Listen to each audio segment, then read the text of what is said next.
అస్మద్గురుభ్యో నమః. భగవంతులారా, మొదటగా రాబోయే ఉగాదికి సంబంధించి కొన్ని మామూలుగా అడిగే ప్రశ్నలా ఉన్నప్పటికీ విశేషం కలిగిన ప్రశ్నలు ఉన్నాయి. అసలు ఉగాది ఎప్పుడు జరుపుకోవాలి? అదేమిటమ్మా, చైత్రమాసంలో జరుపుకుంటాం కదా, ఇది మనం అంతా అనే మాట. కానీ భారతదేశంలో ఇతర దేశాల్లో ఈ ఉగాది అంటే కొత్త సంవత్సరం అన్నది రకరకాల పద్ధతుల్లో జరుపుకుంటారు. కారణం ఏమిటి? ఇతర దేశాలతో మనకు సంబంధం లేదు. మన భారతదేశంలో విశేషం ఏమిటి అంటే, యజ్ఞాలు చేయడం కోసమైతే కృత్తికామారభ్య, ఉగాది కృత్తికా నక్షత్రంతో ప్రారంభం.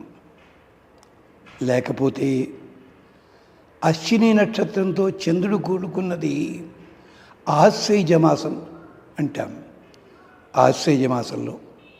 లేదు, చిత్రా నక్షత్రంతో చంద్రుడు కూడుకున్నది చైత్రమాసం.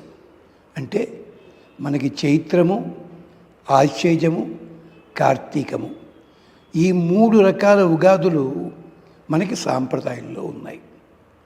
మీరు ఏమిటి కారణం అంటే అర్థం ఏమిటంటే, దానికి వేదం చెప్పిందన్నమాట. ఉభయతోముఖం ఋతుపాత్రం భవతి. బాబు, కంగారేం లేదు. ఋతువులని తీసుకుని ఋతువుల ఆధారంగా చెప్పుకుంటారు. మనుషులు ఇలాంటి వాళ్ళకంటే జంతువులు, పక్షులకే ఋతువుల సంగతి తెలుస్తుంది. చైత్రమాసంలో కొత్తగా చిగుళ్ళు ఇవన్నీ వస్తుంటే వాటి ద్వారా మనకు అందించేవి పక్షులు కానీ ఇలాంటివి కానీ. వర్షం పూర్తయిన తర్వాత అక్కడ ఆశ్వయుజ మాసం వస్తుంది, అక్కడ కూడా అంతే, నీటిని బట్టి.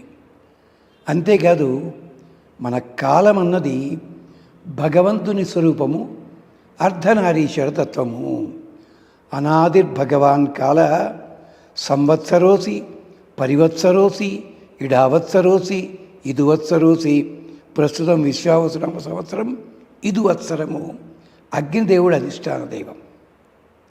ఎలాగా అంటే, పూర్వభాగము పురుష భాగము, ఉత్తర భాగము స్త్రీ భాగము. అందుకనే చైత్రమాసంలో రాముడిగా వచ్చాడు, ఆశ్వయుజ మాసంలో అమ్మవారిగా వచ్చారు. ఈ అర్ధనారీశ్వర తత్వాన్ని గురించి పురాణములన్నీ బ్రహ్మదేవుడు సృష్టి చేయడానికి కారణము అర్ధనారీశ్వర స్వరూపాన్ని చూసిన తర్వాతే సృష్టి కొనసాగించాడు.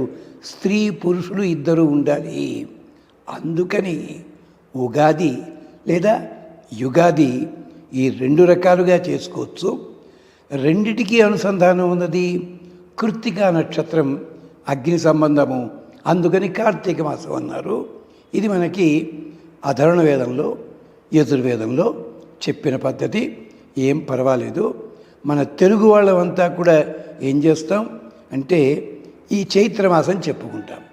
వేరే ప్రాంతాల వాళ్ళు ఆశ్వయుజ మాసం చెప్పుకుంటారు. ఇంకొకళ్ళు నిప్పు అంటే కృత్తికతోటి చెప్పుకుంటారు. నష్టమేం లేదు. ఇది యుగాది లేదా ఉగాది. ఉగం అంటే నక్షత్రము, యుగము అంటే 2 రకాల తత్వములను కలిపేది. అందుకని అంచేత ఈ ఋతువులన్నీ కూడా భగవంతుని స్వరూపములు. అంచేత మనం ఈరోజైనా చేసుకోండి అంటే ఉగాది చైత్రమాసంలో చేసుకోవచ్చు, ఆశ్వయుజ మాసంలో చేసుకోవచ్చు. ఇది ఉగాదికున్న విశేషం. అందుకనే ప్రాచీన కాలంలో పల్లెటూళ్ళల్లో ఈ ఉగాది చైత్రమాసం నాడే ఊళ్ళో వాళ్ళందరూ కలిసి ఒక చోట కూర్చుని రకరకాల వృత్తుల వాళ్ళు ఏ పనులు ఎలా చేయాల్సి ఉంటుంది, ఏమేమిటి చేయాలి నిర్ణయించుకునేవారు.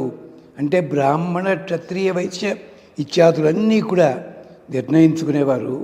అది నక్షత్ర గమనాన్ని అనుసరించి చెప్పుకునే పద్ధతి లోపల ఉగాది 2 రకాలు.